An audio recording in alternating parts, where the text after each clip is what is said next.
You don't know how to bring the salmon back up a dead stream. You don't know how to bring back an animal now extinct. And you can't bring back the forest that once grew.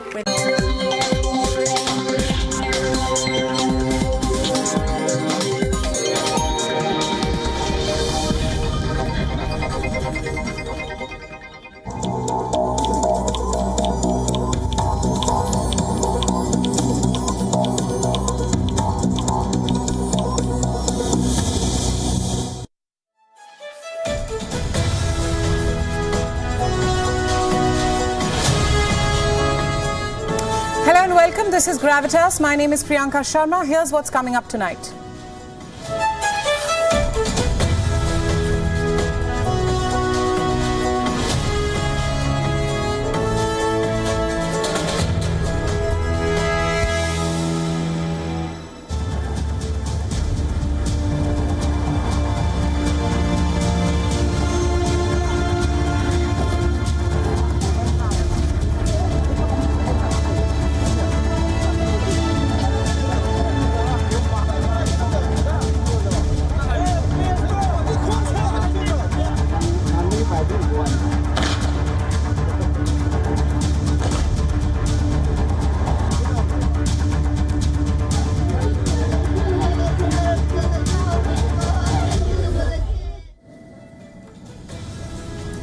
If you've switched on your TV today, if you've opened your WhatsApp today, if you've opened social media today, you know the story. You know what I'm about to tell you, what I'm saddened to show you. You've already seen it, shared it, cried over it, expressed anger, shock. For some of you, it could have been a trigger to remember past trauma, sadly. What happened in Manipur has jolted us. We are angry, we are outraged. Some of us want to yell, how dare they? What could have prompted such barbarism? How was it even allowed to happen in the first place? How entitled were these apes who performed these despicable acts? As a woman, I'm angry. As a human being, I'm shocked. The Manipur Horror is a story which cannot and should not be forgotten. Also on the show, weeks after the failed armed mutiny, the Wagner chief has made a public appearance. What does this mean for the war? We'll discuss. Why is a Tory MP praising the Taliban? Is the West trying to legitimize a regime which has wronged its women? We'll tell you the complete story. Iraq has expelled the Swedish ambassador after Iraqi protesters stormed the Swedish embassy in Baghdad. Copies of the Quran were burnt. What happened? And on the show tonight, we'll also tell you about a worrying trend. It's called phubbing or phone snubbing. Partners are busy scrolling and snooping on others' lives instead of paying attention to their own. And it can cost them their marriage. Stay with me.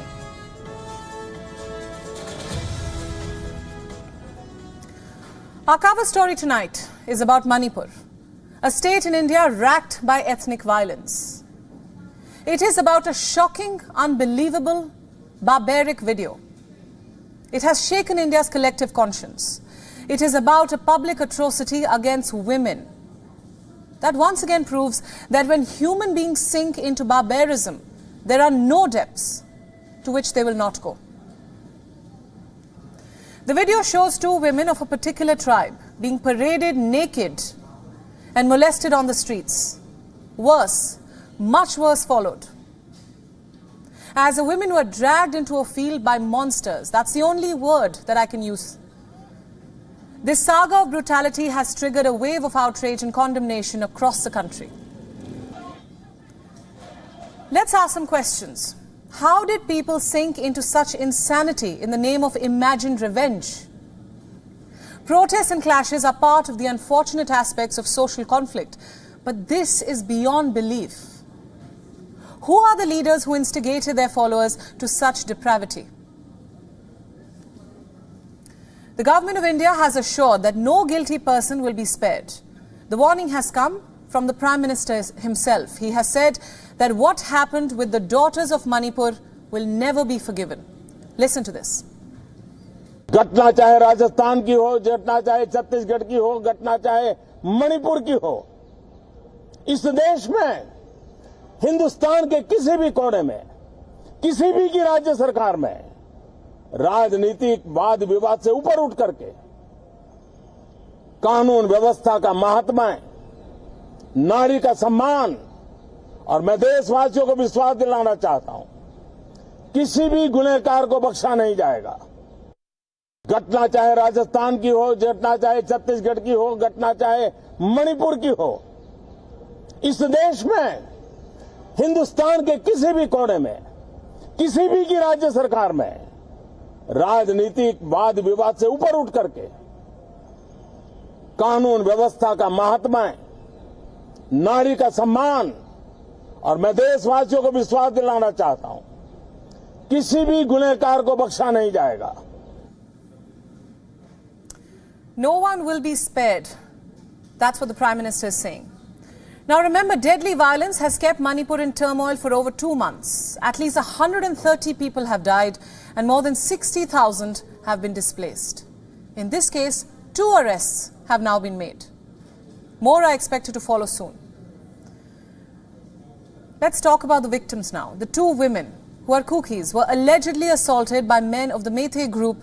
The assault on the women reportedly took place on the 4th of May, but it made national headlines only on Thursday, 2 months later. This is after the video started going viral on social media. The centre has asked all social media companies to delete the video from their platforms. Unfortunately, it's still doing the rounds. This brings me to the most troubling questions about this shocking incident. Why did the police do nothing, absolutely nothing, to apprehend the criminals for so long? Where was the police? Any authority? Where was the state government? And will those who are sitting in office while the state descends into anarchy go scot-free? Women's bodies have become a battleground during riots and conflicts. Rape, sexual assault have been used for political objectives. India will not rest until these questions are answered, and whatever happens, India, all of us, will never forgive the perpetrators of such barbarism.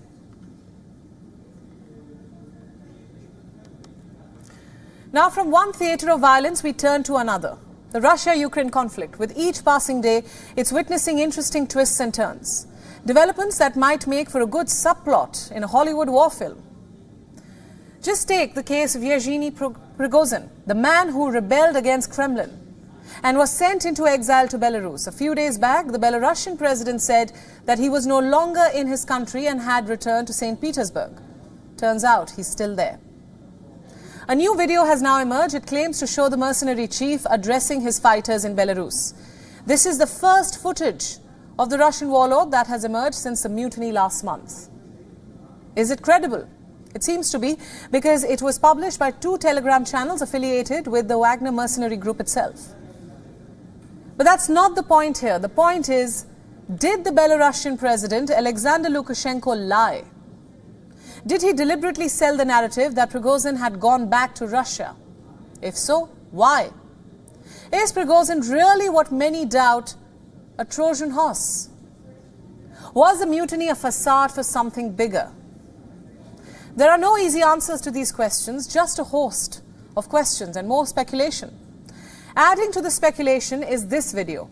It shows Wagner mercenaries training Belarusian special forces at a military range just a few miles from the border with NATO member Poland. The pictures were posted by Belarusian officials themselves. They show masked Wagner instructors. They are training soldiers with armored vehicles and what appear to be drone controls.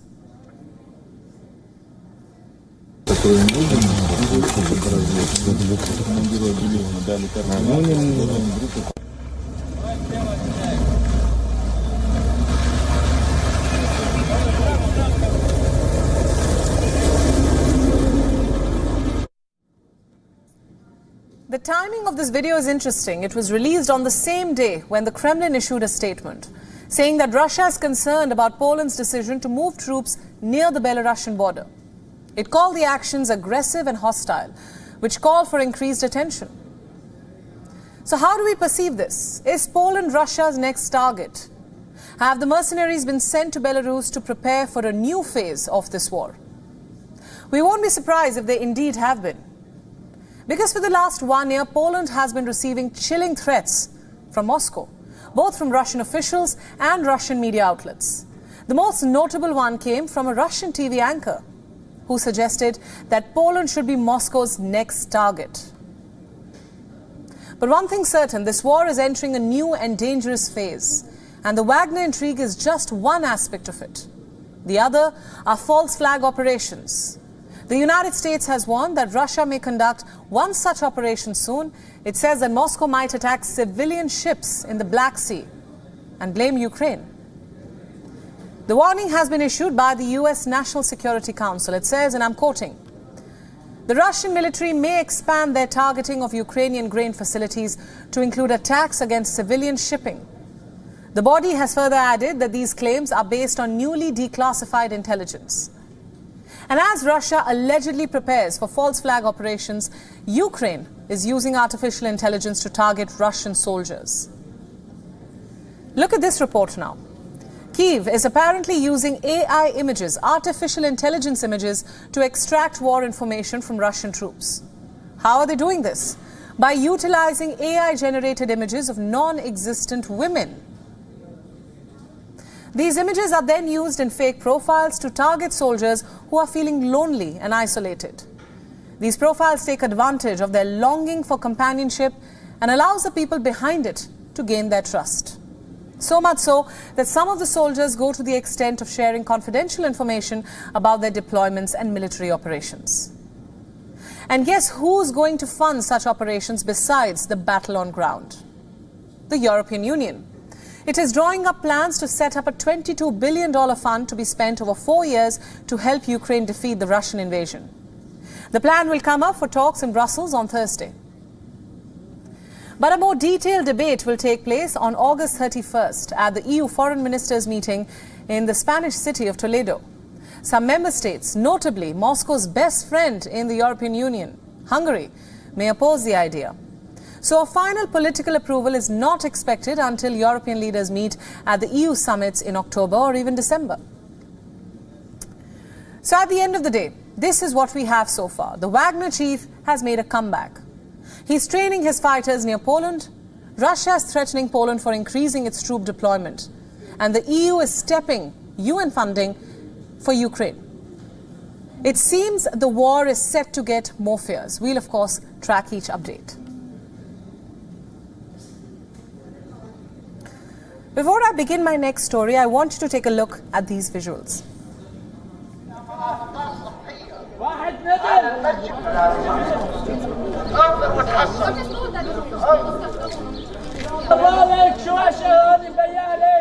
أن يستفيق من نومه وفي الجوامع.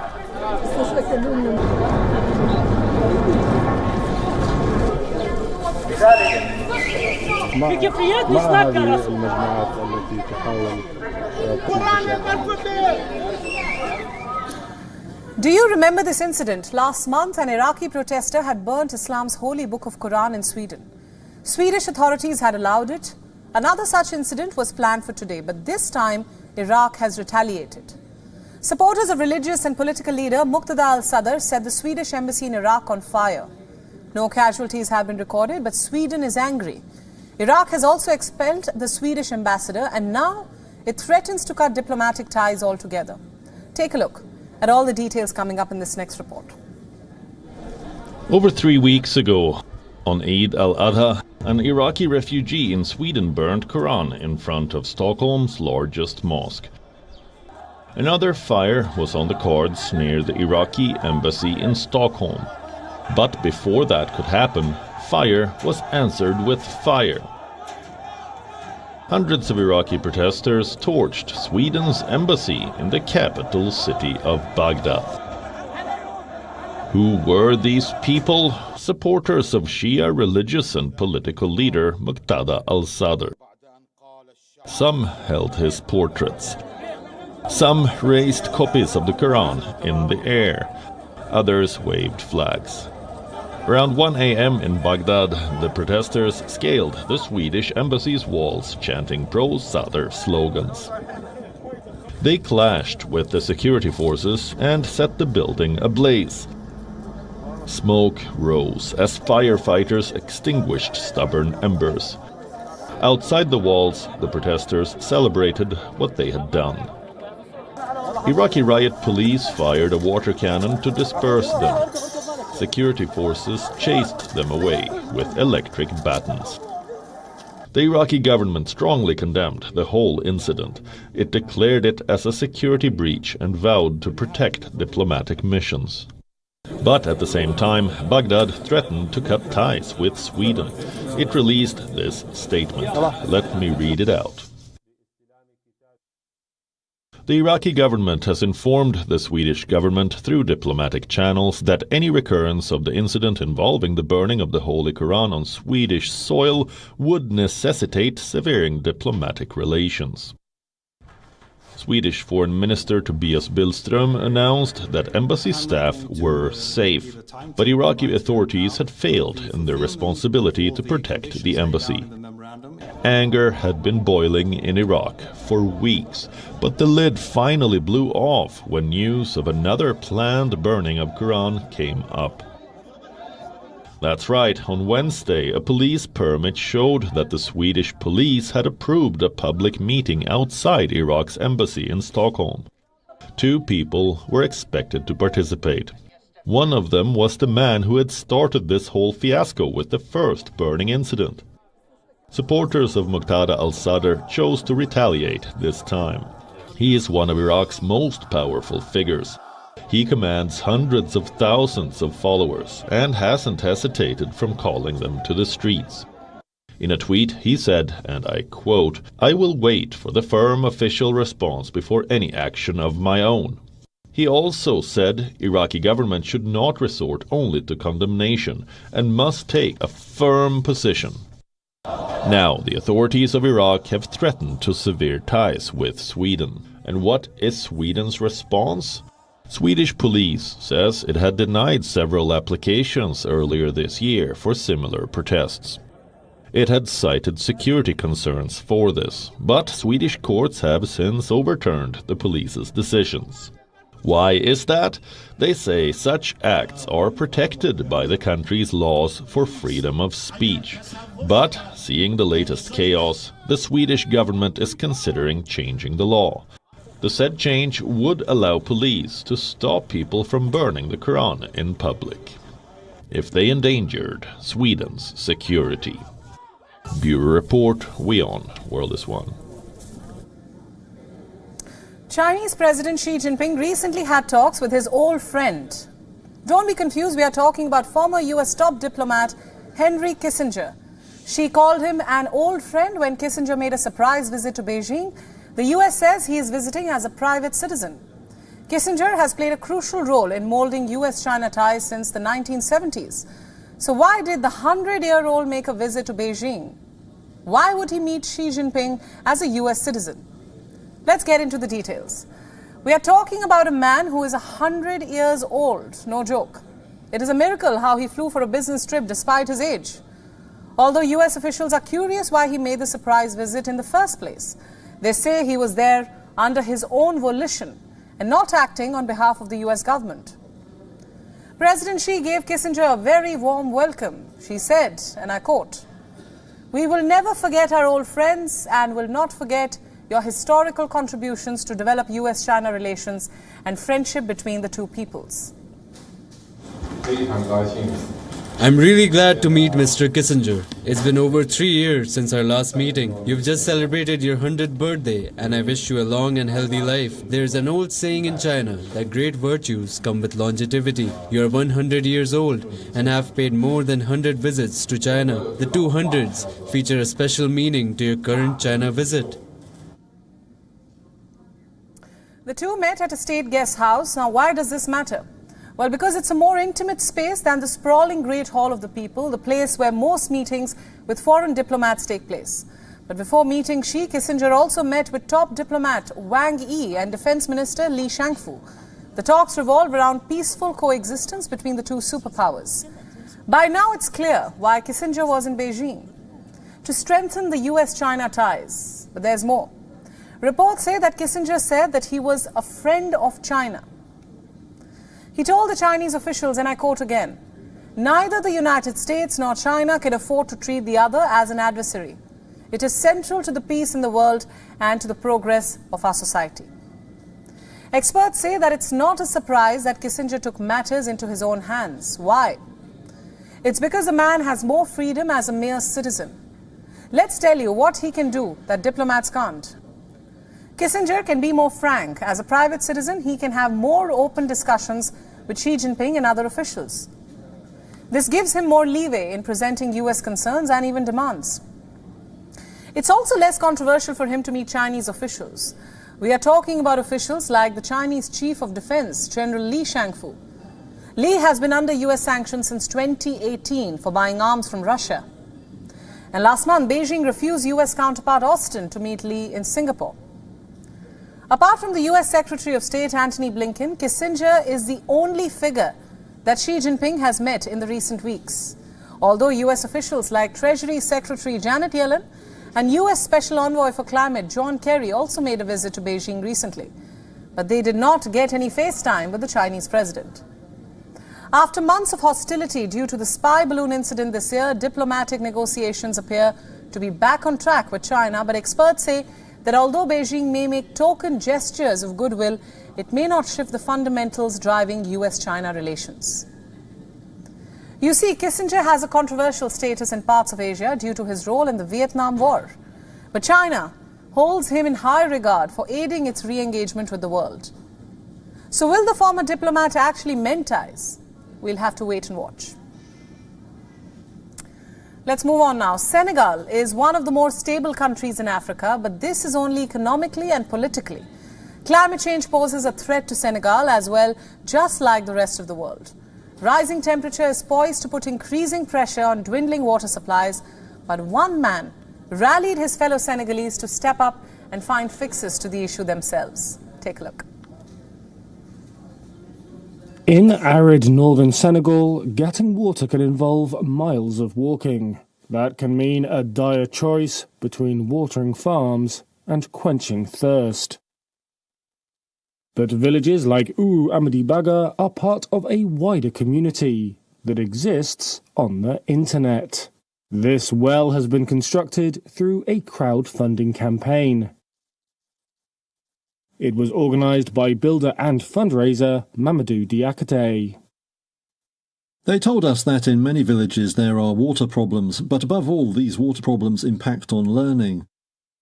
Diakate, who has experience renovating schools, turned to the internet, setting up crowdfunding websites to rally his fellow Senegalese. We launch fundraising campaigns from our platforms and our phone numbers, and we explain the problem to the community. We tell the community that we want to build this school, for example, or we want to build a well, and we need X francs to do it. As global warming intensifies, droughts have become 29% more frequent since 2000, according to UN data. Future droughts are predicted to worsen and last even longer. But village chief Yoro Bububa says the well means they now have enough to drink and water their vegetables. He adds that they could soon have surplus to sell, giving the community a much-needed economic boost. Diakate hopes that, through crowdfunding, those benefits can be brought to more communities. In a region pockmarked by donor-funded wells in various states of disrepair, his is a campaign that does not rely on external support. Diakate's group has crowdfunded 50 wells since 2020 and another 9 are under construction. And the potential to do more is huge. Crowdfunding campaigns in sub-Saharan Africa currently account for just 0.1% of the global market. Researchers at Pepperdine University last year estimated it could reach $2.5 billion by 2025, a sign of what can be achieved when we all pull together. Have you heard of morphine? If you suffer from chronic pain, you may have. The World Health Organization calls it the gold standard in pain relief. Given the importance accorded to it, You would think that morphine is easily available. Well, it is in some parts of the world. Sadly, not in those where it is needed the most. Our next report has the details. Take a look. Poorer nations are facing a shortage of opioids like morphine, leaving patients who are slowly dying in extraordinary pain. Ethiopia is one such country in Africa battling shortage of morphine, as allegations fly high over this drug being hoarded by Western nations. This situation is similar to the vaccine shortage during COVID-19 pandemic, when vaccines were being hoarded by the West, and media highlighted artificial scarcity. This resulted in the death of millions of people in countries which did not have access to food and medicine.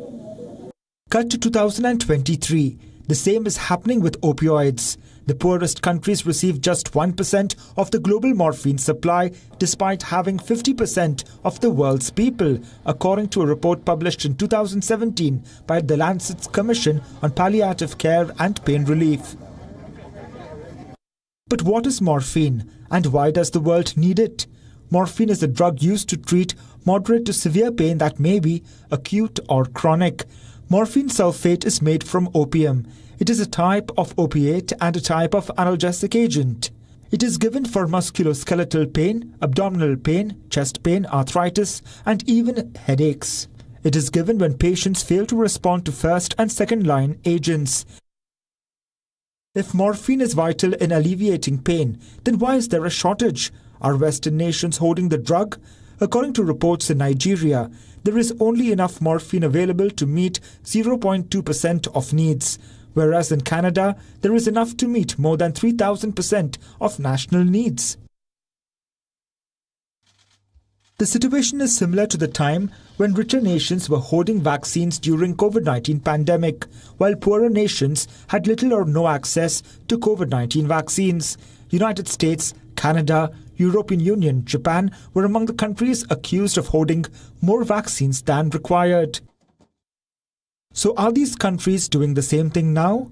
While opioid crisis has hit poor African nations, the reverse is happening in wealthier countries. While addiction to unregulated opioids such as fentanyl is claiming tens of thousands of lives every year in rich countries, millions more in the developing world are dying in agony for want of medication. Bureau Report, WION World is One. Right, let's move on now. What if there was a tool to make your job easier? Well, if you are a journalist, there is a new such tool in the market for you. It's called Genesis, and it could lighten your burden of work. But before you get too excited, let me tell you that it employs artificial intelligence. If it can take the load off your back, who can say if it would eventually replace you? So what is this tool about? How can it help the journalists out there? Should you be happy or should you be worried? I personally have mixed feelings about it. Let's take a closer look now. Genesis, it's a Google product. It is currently being tested out. It can produce news stories, also pitch them to news organization. It takes in information, details of current events, for example, and generates news content based on those details. But my question is, how credible is this tool? You know how artificial intelligence thrives on data scraping. There is all sorts of information out there on the internet. Would Google's tool be able to differentiate between real and fake news? Would it be able to filter out propaganda? Google is pitching it as responsible tech. The tech giant claims it can steer the publishing industry away from the pitfalls of generative AI. But on what grounds? We'll wait for more clarity from Google on that. Last we checked, its chatbot Bard was presenting multiple incorrect factual assertions. Now to answer if the tool can actually replace journalists. Google believes that it could serve as a kind of personal assistant to them. It could automate some tasks to free up their time for other important ones. And experts say that it cannot replace journalists. The way we report, create and fact-check our news stories, it's something that is beyond the tool's capabilities. What it can do is provide options for headlines or enhance one's writing style, perhaps. Still, some executives have found the pitch unsettling, and I can understand why. Producing accurate and artful news stories takes effort, and having an AI tool for it equates to taking that effort for granted. And if it can really deliver reliable and factual information, it might provide some aid to journalists. But what about topics that require nuance, understanding of different cultures, some humanitarian aspect, a certain level of empathy? Would artificial intelligence do justice to all that? The idea of getting some respite from work is appealing, but it comes with huge risks, ones that cannot be taken lightly. A small error could cost a media house its credibility, and here in newsrooms, we prefer keeping our mistakes off air. We have been writing our own articles for quite some time, and we can continue doing that in the future too. Take a look.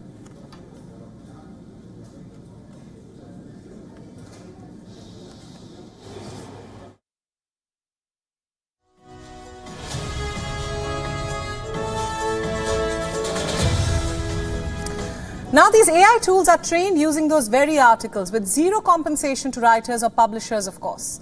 Another concerning part is artificial intelligence models are adaptive. They learn from experience. Today they might be good only for automation or giving headlines. But what if they evolve over time and learn these nuances? What then? Well, that is something that tech experts worldwide have been raising an alarm over. We might see some rules in the future to reduce those risks, but for the time being, artificial intelligence is too new and too volatile. And Gen Z might be making the most of it. Why is that?